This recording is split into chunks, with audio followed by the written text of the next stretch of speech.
एक ट्रस की प्रॉब्लम है। प्रॉब्लम क्या है? ये एक ट्रस की स्ट्रक्चर दे रखी है, ये कुछ इस तरह से।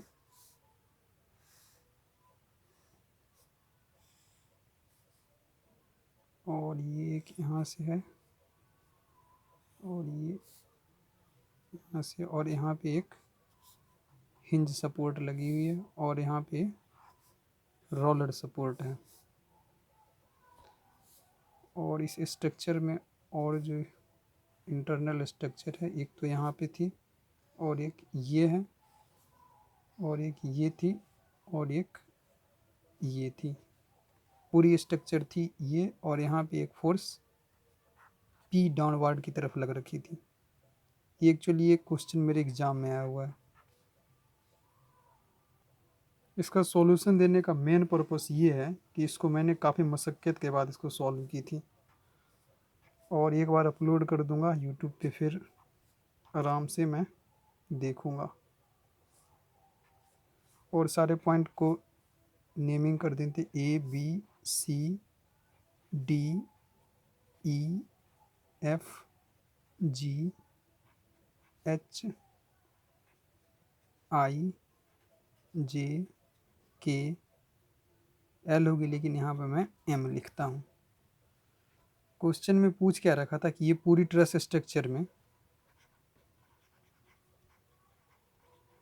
जीरो फोर्स मेंबर कितनी है, और इसमें ऐसे कितने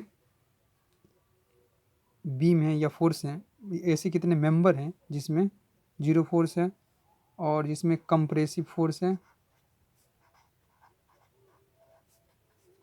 और जिसमें टेंसाइल फोर्स है।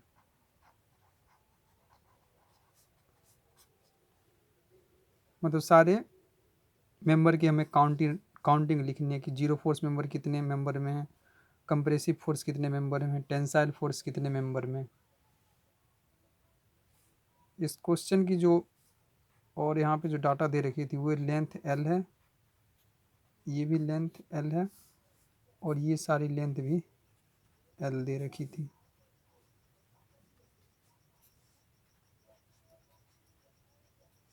शुरू में क्वेश्चन में देखने में ये लग रहा था कि इसमें कोई डाटा दे ही नहीं रखा, बिना डाटा के इसको सारी ये compressive force zero force member निकाल लेंगे कैसे। मतलब काफ़ी लेंदी क्वेश्चन है, मतलब शुरू में मतलब समझ में ही नहीं आ रहा था। इसको सॉल्व करने से पहले सबसे पहला काम क्या करते हैं कि इस स्ट्रक्चर की डिटर्मिनेसी चेक करते हैं कि इस स्ट्रक्चर सॉल्वेबल है भी या नहीं। क्योंकि ये रोलर सपोर्ट है और ये हिंज सपोर्ट है, यहाँ पे 2 रिएक्शन होगी और यहाँ पे 1 रिएक्शन होगी, यानी टोटल 3 रिएक्शन है। और नंबर ऑफ इक्विलिब्रियम के इक्वेशन भी जो होंगी वो 3 ही होंगे, यानी ये स्ट्रक्चर जो है सॉल्वेबल है। अब ऐसा नहीं करना कि स्ट्रक्चर का मतलब ट्रस स्ट्रक्चर दे रखा है और बिना डिटर्मिनेसी चेक किए हुए सॉल्व करने के लिए लग जाए। सबसे पहले इसीलिए मैंने चेक कर लिया, पता चला कि मतलब सॉल्व कर रहे हैं और इसकी इनडिटर्मिनेसी मतलब इनडिटर्मिनेबल स्ट्रक्चर आ रही है, सॉल्वेबल है ही नहीं, इसीलिए मैंने पहले डिटर्मिनेसी इसकी चेक कर ली है। मतलब 3 इक्वेशन 3 वेरिएबल है, इसको सॉल्व किया जा सकता है। अब इसको प्रोसीड करने से पहले सारे रिएक्शन चेक कर लेते हैं कि किस पे कितनी रिएक्शन लग रही है। यहाँ पे मान लेते हैं सी पे, इस क्वेश्चन को बर्बाद नहीं करेंगे, अब अलग से ही रफ करेंगे, इसको अच्छा से रखते हैं। इसको क्वेश्चन को क्या करते हैं, सी पे जो रिएक्शन है यहाँ पे अलग से इसका बनाते हैं। सी पे एक रिएक्शन ऊपर जो होगी वो सी वाई मान लेते हैं, और एक रिएक्शन हॉरिजेंटल में मान लेते हैं ये सी एक्स। सिमिलरली ए क्योंकि रोलर सपोर्ट है, ये हिंज सपोर्ट थी या पिन सपोर्ट थी, और ये यहाँ पे एक ही रिएक्शन आएगी वर्टिकल की तरफ, ये ए वाई मान लेते हैं। और ये एच पे जो पॉइंट है यहाँ से एक फोर्स पी नीचे की तरफ लग रही है। अब हमें ए वाई सी एक्स और सी वाई निकालना है। क्या करते हैं, ये पॉइंट सी है, सी के बाद टॉर्क की इक्वेशन लिखते हैं। सी के बाद टॉर्क लिखेंगे तो ये इसका टॉर्क और इस फोर्स का टॉर्क, जो कि ये इसी से पास कर जाएगा।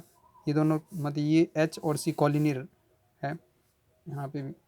तो इसके बाद टॉर्क लिखेंगे, तो टॉर्क मतलब सारी, क्योंकि पूरी स्ट्रक्चर ही इक्विलिब्रियम में थी, क्वेश्चन में ऐसा दे रखा था कि ये पूरी स्ट्रक्चर जो थी इक्विलिब्रियम में, क्योंकि ये पूरी स्ट्रक्चर ही इक्विलिब्रियम में थी। Each joint, each member, each force, each force member सारे मतलब इक्विलिब्रियम में होने चाहिए। तो हम क्या करते हैं, सी के बाद टॉर्क लेंगे, तो मतलब ये भी मतलब इक्विलिब्रियम में रहना चाहिए, और इसके बाद नेट टॉर्क नेट फोर्स भी जीरो होना चाहिए। यदि ये ए वाई जीरो नहीं हुआ तो इसके बाद इस फोर्स मेंबर का ये टॉर्क आएगा, क्योंकि मैंने यहाँ पे लगाया, ये पूरी मेंबर यहाँ पे बनाई हुई है इस तरह से। तो यहाँ से इसके बाद टॉर्क लिखने, इसके बाद टॉर्क आ रहा है, इसलिए टॉर्क नहीं आने के लिए ए वाई को जीरो होना पड़ेगा। और सिंपली यहाँ पे लिख भी सकते हैं टॉर्क स्ट्रक्चर से यदि लिखेंगे तो यहाँ पे ये फोर्स लग रहेगी, ये ए वाई ऊपर जा रहा होगा, और ये लेंथ लिखेंगे 12 के बराबर, 12 इंटू ए वाई। इसके बाद टॉर्क आएगा, वो जीरो के बराबर होना चाहिए, वहाँ से एल तो जीरो हो नहीं सकती, ए वाई इसीलिए जीरो होनी चाहिए वहाँ से। यहाँ से एक तो ए वाई जीरो आ गया, सी एक्स भी जीरो होगा इस लिहाज से, क्योंकि मतलब हॉरिजेंटल में कोई फोर्स तो है नहीं, इसीलिए सी एक्स भी जीरो होगा। और यहाँ से जो ये फोर्स आएगी, ये पी जो होगी वो सी वाई के इक्वल होगा,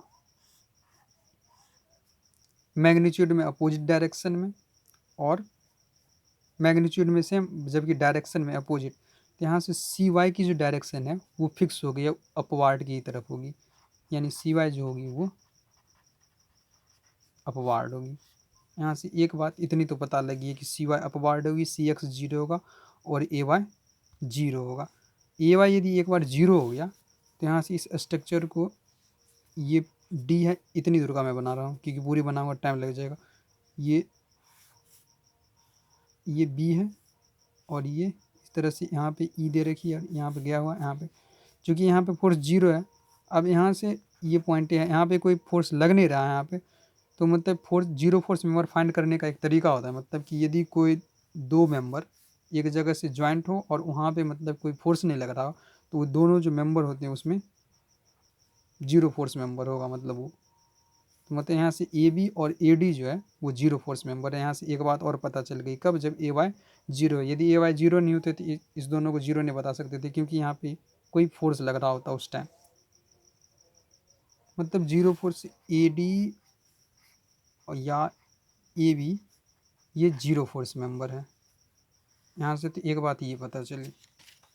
और नेक्स्ट करते हैं, ये स्ट्रक्चर के सिमिलरली उसी कंसेप्ट से, चूँकि यहाँ पे कोई फोर्स लग नहीं रहा है, दो फोर्स मेंबर एक साथ ज्वाइन में है, तो एफ जे या के एफ ये भी जीरो फोर्स मेंबर है।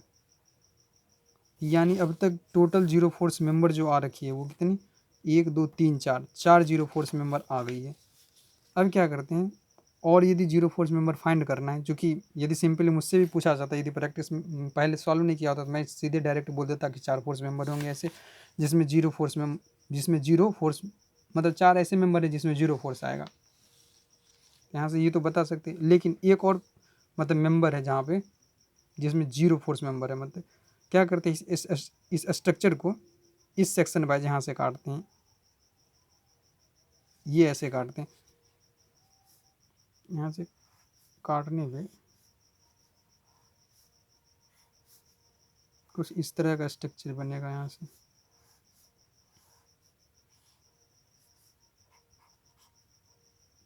सॉरी, इसको नहीं भी बनाता तो काम चल जाता, क्योंकि ये जीरो फोर्स मेंबर पहले ही पता चल रखा है। चलिए अब बन गया। तो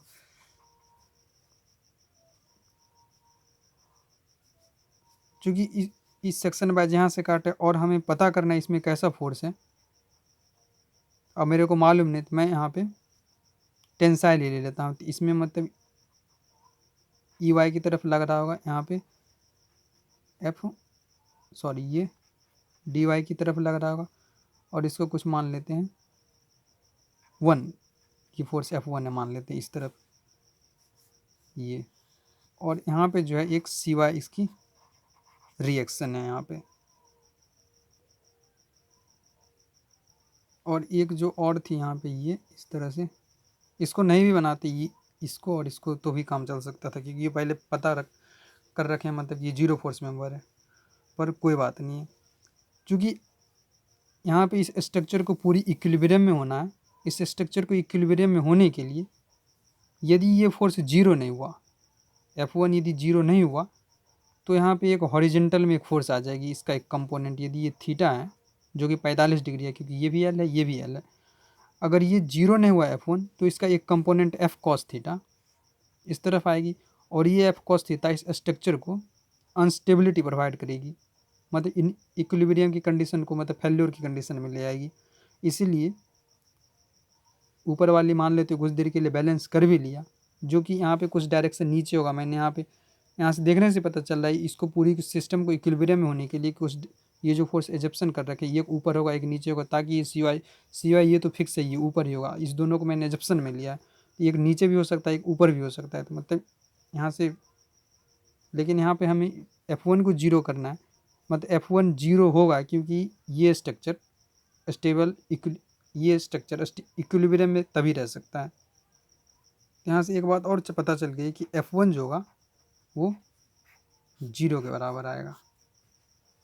क्यों? क्योंकि F1 यदि जीरो के बराबर नहीं हुआ F1 cos थीटा जो आएगा वो इस तरफ एक फोर्स प्रोवाइड कर देगा।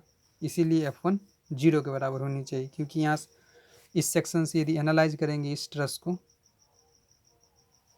तो इक्विलिब्रियम में रह ही नहीं सकता, क्योंकि F1 का ये कंपोनेंट आ रहा है।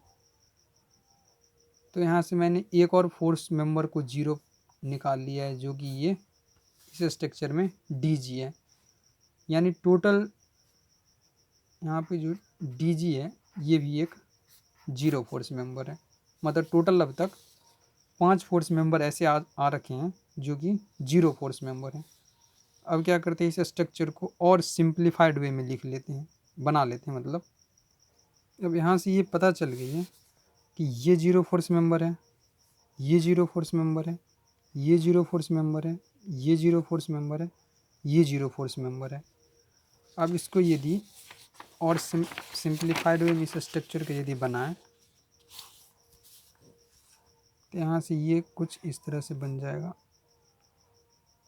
ये नीचे आया और ये यहाँ से इस तरह से आया और ये इस साइड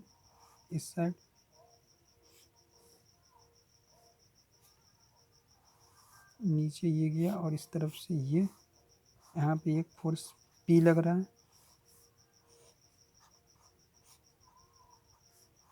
यहाँ पर एक CY ऊपर की तरफ लग रहा है रिएक्शन के तौर पे, और ये तो जीरो ही हो गया।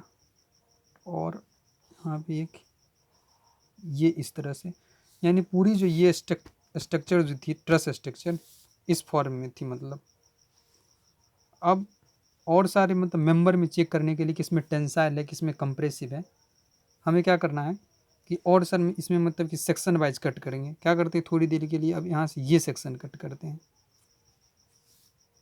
ये सेक्शन कट करते ही यहाँ से ये C जो है ये पक्का पता चल गया था ये CY ऊपर की तरफ है। अब इसमें हमें पता नहीं है कि ये इसमें कंप्रेसिव या टेंसाइल है, इसके लिए क्या करते हैं हम टेंसाइल ही मानेंगे। हमेशा जब पता नहीं होगा हम उसमें टेंसाइल ही मानेंगे। यदि निगेटिव आ गया तो जीरो होगा, मतलब उल्टा डायरेक्शन में आ जाएगा। अब यहाँ से क्या करते हैं जॉइंट C को एनालाइज करते हैं। यहाँ से चूँकि पूरी स्ट्रक्चर ही इक्विलिब्रियम में थी तो सारी जॉइंट सारे मेंबर भी इक्विलिब्रियम में होगी। अब यहाँ से इसको इक्विलिब्रियम में रहने के लिए यहाँ से पता चल रहा है कि ये फोर्स मेंबर तीनों इस डायरेक्शन में हो नहीं सकता, क्योंकि यदि तीनों इस डायरेक्शन में हो गया तो ये इक्विलिब्रियम में नहीं रहेगा, क्योंकि इस दोनों फोर्स का मतलब रिजल्टेंट जो आएगा इसी डायरेक्शन में आएगा। ओवरऑल C पे फोर्स जो आएगा ये इस डायरेक्शन में चला जाएगा, मतलब इस डायरेक्शन में। इसीलिए जो हमने जो ये दोनों फोर्स का एजप्शन लिया वो पक्का गलत है। अब क्या करते हैं चेक करते हैं कैसा, ये CY की तरफ ये ऊपर की तरफ है। क्या करते हैं इस फोर्स को मतलब ये जो इसको 1 मान लेते हैं, इसको 2 मान लेते हैं थोड़ी देर के लिए। 1 को क्या करते हैं रिवर्स कर देते हैं और 2 को यही रखते हैं। ये 2 है और ये 1 है, इसको रिवर्स कर दिए 2। अब चेक करते हैं कि क्या इस कंडीशन में इक्विलिब्रियम में रह सकती है, नहीं रह सकती है, क्योंकि इसका एक कंपोनेंट 2 का एक कंपोनेंट इस डायरेक्शन में आएगा, एक का ये कंपोनेंट इस डायरेक्शन में। थोड़ी देर के लिए दोनों तो बैलेंस भी हो जाएगा, लेकिन 2 का जो अपवर्ड कंपोनेंट होगा CY के साथ एडिशन में चलाएगा, फिर इस C पे जो नेट फोर्स ऊपर की तरफ जाएगा, मतलब ये भी कंडीशन फेल्योर हो जाएगी। नेक्स्ट क्या करते हैं C पे ही, ये तो ऊपर की तरफ है ही, और इसको इसी तरफ मानते हैं और इसको नीचे की तरफ मान लेते हैं। इस तरह का कंडीशन हो सकता है क्या, ये 1 है और ये 2 है और ये CY है। तो हाँ, ये कंडीशन हो सकती है। क्यों? क्योंकि ये एक कंपोनेंट इसका, ये जो सेकेंड है, सेकेंड का एक कंपोनेंट 1 को बैलेंस करेगा और सेकेंड का दूसरा कंपोनेंट CY को बैलेंस कर देगा, यानी ये श्योर है, यही कंडीशन होगी, दूसरा कुछ हो ही नहीं सकती है। और कोई केस बच रही होगी तो चेक कर लेते हैं। C जो है CY ये ऊपर की तरफ है, इसको नीचे ले लिया, इसको इस साइड ले लिया, दोनों को नीचे की तरफ कर देते हैं, कोई नहीं लिया, दोनों को नीचे की तरफ कर देते हैं, इसको भी इस तरफ और इसको भी इस तरफ। इस कंडीशन में नहीं हुई क्योंकि ये दोनों सेकेंड का एक कंपोनेंट CY को तो बैलेंस कर लेगा, क्योंकि सेकेंड का ये कंपोनेंट CY को तो बैलेंस कर लेगा, जबकि ये नेट फोर्स एक और इस डायरेक्शन में आ जाएगी, यानी यही कंडीशन जो है परफेक्ट है। मतलब CY पे इस तरह से जॉइंट चेक कर लिए कि CY पे जो है इस तरह का जॉइंट आएगा। इसी तरह डिफरेंट सेक्शन हमें कट करना पड़ेगा। तो CY पे ओवरऑल फोर्स जो, मतलब CY पे ओवरऑल फोर्स मतलब कंप्रेसिव टेंसाइल आ गई, क्योंकि ये जॉइंट B थी। अब सेकेंड मेंबर जो मतलब कि कंसीडर करेंगे सेक्शन, मतलब सेकेंड सेक्शन जो कंसीडर करेंगे, मान लेते कोई वैसे कोई सा भी सेक्शन काट सकते हैं और उसको एनालाइज किया जा सकता है, लेकिन एक लाइन से चल रहे हैं। थोड़ी देर के लिए ये सेक्शन मान लेते हैं, ये फर्स्ट सेक्शन थी, ये सेकेंड सेक्शन, इसको मानते हैं। तो यहाँ से ये सेक्शन जो आएगी, यहाँ से इसको कट करने पे, चूँकि ये C है और यहाँ पे ये ऊपर CY है, और यहाँ पे ये जो फोर्स थी इस बीम में, चूँकि ये तो कट कर जाएगा यहाँ से ये, और इसको कट करने पे ये और एक ये, तो यहाँ पे इसमें जो फोर्स आई थी, यहाँ पे ये कंप्रेसिव फोर्स थी इसमें इस तरह से, और इस दोनों में हमें पता नहीं, इस दोनों में हमें किस तरह का मतलब फोर्स हुआ, फिर इसमें पता नहीं है, तो इसमें मान लेते हैं टेंसाइल फोर्स ये ऊपर की तरफ और ये इस तरह से B पे। अब फिर से इसको मतलब एनालाइज करते हैं, क्योंकि अगर C के अबाउट यहाँ से यदि टॉर्क की इक्वेशन लिखें थोड़ी देर के लिए, torque vector is equals to, तो C के अबाउट यदि टॉर्क इक्वेशन लिखेंगे तो यहाँ से ये जो टॉर्क आएगी, यहाँ से यदि ये टॉर्क इसके अबाउट लिखें C के अबाउट, ये दोनों जो टॉर्क प्रोवाइड करेगा सेम डायरेक्शन में ही प्रोवाइड करेगा, क्योंकि इसकी भी टॉर्क क्लॉकवाइज डायरेक्शन में आएगी और इसकी भी टॉर्क C के अबाउट क्लॉकवाइज डायरेक्शन में आएगी। इसीलिए C को इक्विलिब्रियम में रहने के लिए इस दोनों फोर्स में से किसी एक को अपोजिट डायरेक्शन में होना चाहिए, यानी ये दोनों फोर्स अपोजिट डायरेक्शन में, यानी एक इस तरफ है दूसरी अंदर की तरफ होनी चाहिए, तभी मतलब इस दोनों का टॉर्क इस पॉइंट के अबाउट 0 हो जाएगा, और सेकेंड ये दोनों आपस में क्लॉकवाइज और एंटी क्लॉकवाइज आपस में कैंसिल कर सकते हैं। अदरवाइज फिर से इस पॉइंट C इक्विलिब्रियम में नहीं रहेगी। अब कौन सा फोर्स किस तरफ होगा, इसको चेक करने के लिए क्या करते हैं, क्या करना चाहिए हमें, इक्विलिब्रियम की इक्वेशन से हमें सोचना पड़ेगा। फिर अगर मान लेते चूँकि ये दोनों आपस में अपोजिट डायरेक्शन में होगा, तो यहाँ से क्या करते हैं, इसको ऊपर मानते हैं और इस फोर्स को नीचे की तरफ कर देते हैं, और यहाँ पे ये जो बीम है और ये नीचे की तरफ है यहाँ पे, और ये CY ऊपर की तरफ है। अब ऐसा नहीं सोचना कि मतलब यहाँ पे सेक्शन कट करने के बाद ऊपर वाली सेक्शन मतलब इसका क्या हो रहा है, जब सेक्शन कट करते हैं जितने पार्ट का एनालाइज करना होता है उतने ही पार्ट का एनालाइज कर रहे होते हैं। और ये यहाँ पे हिंज सपोर्ट है, क्योंकि ये पॉसिबिलिटी है चेक करना है, ये यहाँ से ये फोर्स तो ऊपर जा रही है, और ये फोर्स, ये ऐसा कंडीशन हो ही नहीं सकता। क्यों? क्योंकि इसका भी एक कंपोनेंट हॉरिजेंटल फोर्स बैलेंस नहीं होगा इस कंडीशन में। हॉरिजेंटल फोर्स इसलिए नहीं बैलेंस होगा क्योंकि इसका भी कंपोनेंट इस तरफ जाएगा और इस फोर्स का भी कंपोनेंट एक इस तरफ जाएगा, और चूँकि ये दोनों का फोर्स सेमी डायरेक्शन में जाएगा, तो इसीलिए ये पॉइंट बैलेंस नहीं रह सकता है, इसलिए ये कंडीशन हो नहीं सकती है। ये दूसरी कंडीशन क्या हो सकती है कि इसको नीचे कर देते हैं जो कि दोनों अपोजिट डायरेक्शन में, और इसको ऊपर कर देते हैं, ये दोनों पॉसिबिलिटी है, यही होगा। चेक करते हैं, ये CY ऊपर की तरफ है, ये हिंज थी यहाँ, और ये अंदर की तरफ थी, और ये C। अब ये दोनों फोर्स यहीं से पता चल रहा है कि ये दोनों फोर्स आपस में बैलेंस कर लेंगे। इसका एक कंपोनेंट इस तरफ आएगा और इसका एक कंपोनेंट उस तरफ जाएगा, तो ये दोनों भी आपस में बैलेंस कर सकते हैं। और इसका एक कंपोनेंट मतलब ओवरऑल ये बैलेंसिंग की कंडीशन बन रही है। और दूसरा जो केस था मतलब 2 ही केस पॉसिबल था, एक ये और एक ये। 2 ही केस क्यों पॉसिबल था? क्योंकि पहले ही पता लगा लिए थे टॉर्क की इक्वेशन से ये दोनों अपोजिट डायरेक्शन में होंगे, तो यानी ये दोनों अगर ये कंडीशन में होंगे अदरवाइज ये कंडीशन में होंगे। ये कंडीशन फेल्योर है, तो मतलब ये कंडीशन हो सकती है, मतलब बी की जो मतलब बी पे जो फोर्स की मतलब डायरेक्शन आई टेंसाइल कंप्रेशन की, ये कुछ इस तरह की आई।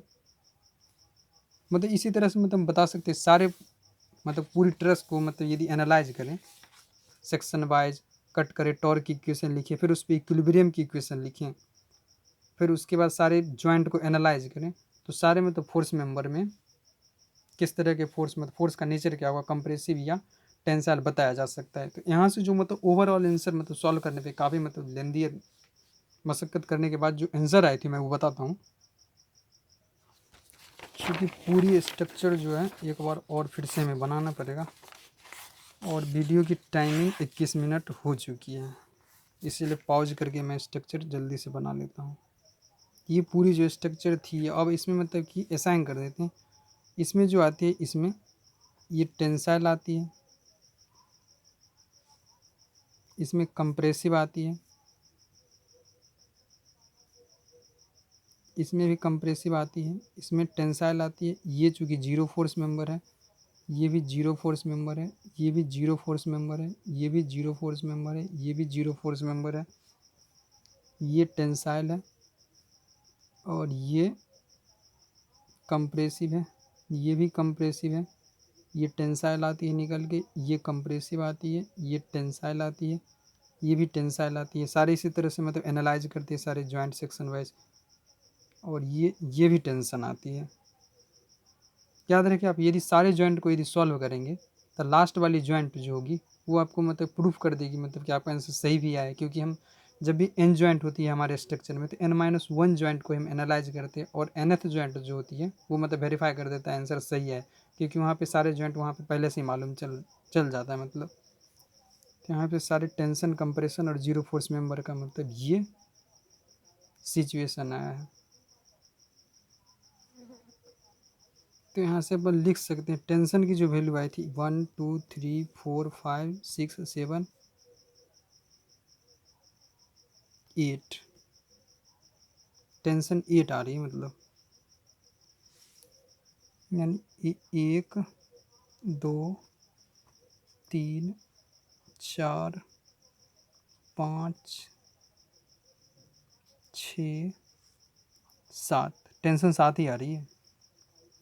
तो मतलब यहाँ से जो मतलब टेंसाइल फोर्स जी थी यहाँ, फोर्स जो थी यहाँ पे 7 थी, और कंप्रेशन काउंट कर लेते हैं 1 2, इसमें भी कंप्रेशन ही है, यहाँ पे भूल गए लिखना, इसमें भी कंप्रेशन ही आती है और इसमें भी कंप्रेशन ही आती है। तो 1 2 3 4 5 6 7, और कोई छूट रखी है क्या?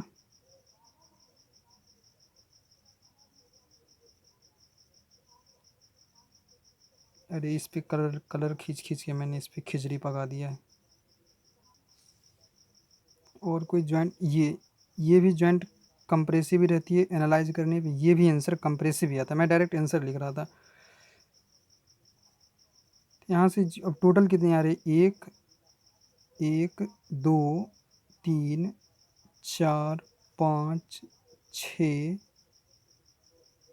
6 6 7 8 9, यानी टोटल कंप्रेसिव फोर्स जो आ रहा था इसमें टोटल कंप्रेसिव फोर्स 9 आती है। और द जीरो फोर्स मेंबर कितनी आएगी, जीरो फोर्स मेंबर वैसे 5 आती है, और वैसे इसमें टोटल स्ट्रक्चर गिने टोटल 21 ट्रसेस हैं, मतलब टू फोर्स मेंबर हैं, और 9 7 16, 5 ही आएगा जीरो फोर्स मेंबर, और वैसे निकल के भी 5 ही आता है, 16 5 21, टोटल 21 फोर्स मेंबर मतलब पूर जाता है इसका। तो इस तरह से पूरे मतलब स्ट्रक्चर को एनालाइज करना, यदि पूरे स्ट्रक्चर को एनालाइज करें तो घंटा से ज़्यादा लग जाएगा यदि पहली बार करो तो। ये मतलब पूरी स्ट्रक्चर थी मतलब पूरी एनालाइज की गई थी कि इससे मतलब कौन सा कहाँ पे क्या फोर्स आएगा। और अपन जो यहाँ पे मेन प्रॉब्लम थी ये थी।